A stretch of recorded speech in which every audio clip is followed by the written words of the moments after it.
the Malabon JC. Malabon JC, I mean, because our club has been awakened for a while. It was so silent for almost 2 to 3 years.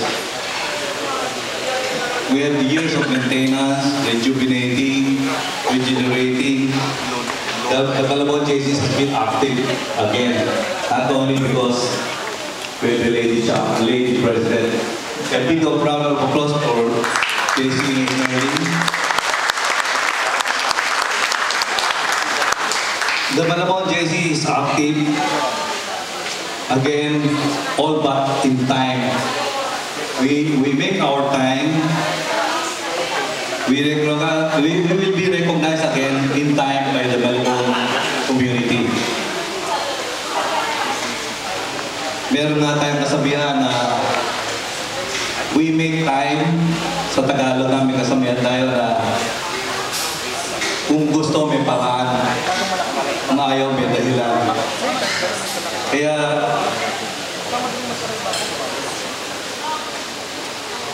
to the new officers,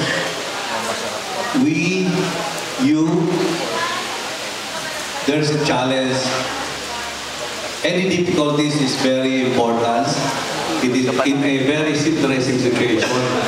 I congratulate you for being the incoming officers.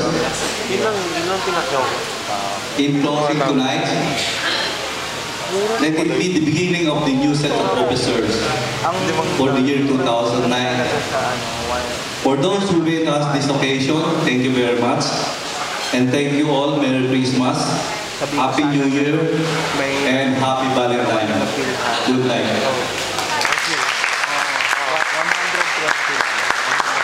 Thank you very much, sir. And that ends tonight's formal affair. But before we formally close everything, yes, we would like to thank all the sponsors to this event. Mayor Ito Oreta, JCI Senator Edwin Chuas J, JCI Senator Joseph Villa, JCI Member Councilor Lennon Oreta, JCI Member Councilor Ian Borja, JCI Member Councilor Oliver Ramos, Mr. Benji Chua, all the national officers and the local chapters officers, and to all our guests, thank you very much po. Thank you sa iyo, Mr. Joseph. Thank you. Thank you po sa lahat. thank you very much to everyone. Good night. Enjoy the night. I think beer mamaya. And of course, SKinto, thank you very much for sponsoring the beer mamaya. Kakanta siya. Okay. Sabi ni Sir Louie, kakanta rin daw siya. Okay. So again, thank you very much. Enjoy the night. And I hope you prepared your voices tonight kasi magkakantahan tayo. Thank you very much.